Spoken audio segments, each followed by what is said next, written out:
రుణమాఫీ కోసం రైతులు అర్ధరాత్రి వచ్చి బ్యాంకుల కాడనే నిద్రలు చేస్తురట. అగో అంత అర్ధరాత్రి బ్యాంకుల కాడికి ఎందుకు వచ్చి అవస్థలు పడుతురు అంటారా?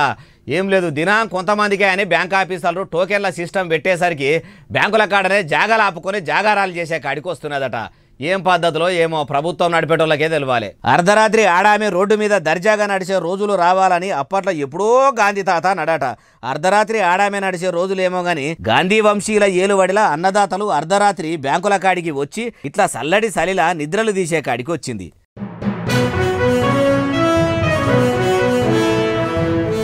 అగో చూసిరా, అర్ధరాత్రి అవుతున్నా కూడా అన్నదాతలు అందరూ కూడా ఇండ్లకు పోకుండా ఇట్లా బ్యాంకుల కాడనే వండుకుంటుర్రట. పొద్దుగాల వచ్చేసరికి 100 మందికే టోకెన్లు ఇచ్చినా అవి అయిపోయినాయి. మళ్ళా వారం రాండ్రి, లేకుంటే మీ ఊరికోనాడు డేటు ఇస్తాం ఆనాడు రాండ్రి, ఇప్పుడు ఏం లేదు పోండ్రి అని బ్యాంకు ఆఫీసర్లు ఎల్లగొడుతుర్రట. ఇన్నొద్దులు బ్యాంకుల్లో రుణాలు లేక తిప్పలు పడ్డ రైతులు ఇప్పుడు బైకాడ పనులు పక్కకు పెట్టిర్రు. గుల్లకాడ కదా నిద్రలు తీసినట్టు బ్యాంకుల కాడనే నిద్ర చేస్తుర్రట. బ్యాంకులో లోన్ ఉన్నది.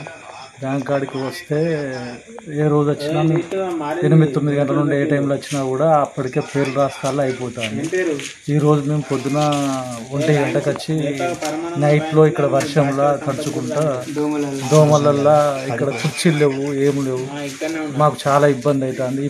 ఇన్నరా మూల సుక్క ఒడవక ముందే వచ్చినా కూడా అప్పటికే అందరికీ టోకెన్లు ఇచ్చినామని ఇష్టం వచ్చినట్టు ఆఫీసర్లు మాట్లాడుతున్నారని, రుణమాఫీ చేసుకొని పోవాలని ఈడనే ఉంటే వానల నానుకుంటా దోమలు గరిచినా కూడా నిద్రపోకుండా తిండి టీకానా మాని తిప్పలు పడుకుంటా పొదుగాలడేదాకా ఉంటే కూడా బ్యాంక్ ఆఫీసర్లు మరి టోకెన్ ఇస్తారా ఇయ్యరా అనే ముచ్చట కూడా తెలవకుండా ఉన్నదని పాపం బాధపడుతుండ్రు. అయ్యా ముఖ్యమంత్రి గారు, కాంగ్రెస్ సర్కారు వస్తే మార్పు వస్తుంది అన్నారు. ఇట్లా బ్యాంకుల కాడ అన్నదాతలను అవస్థలు పెట్టుడేనా సారు మీరు తీసుకొస్తామన్న మార్పు? ఇందుకేనా మీ ఇందిరామ రాజ్యం ఏలువడిలకు వచ్చింది?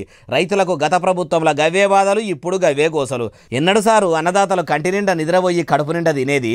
ఇట్లా కాదు కానీ బ్యాంక్ ఆఫీసర్లే అసలైన రైతులు ఇండ్లల్లో ఉంటే ఇండ్లకు, బయలకాడ ఉంటే బయలకాడికే పోయి రుణం మంజూరు చేసే కానూను ఏదన్నా పట్టుకొస్తే రైతన్న పని ఆగది. బ్యాంకోళ్ళు భూములు ఇంటిని చూసినట్టు ఉంటది. గాయగురం చేస్తే బాగుంటది సారు, గట్ల ఆలోచన చెయ్యిర్రి అంటుర్రు ఈ ముచ్చటిన్నోళ్ళు.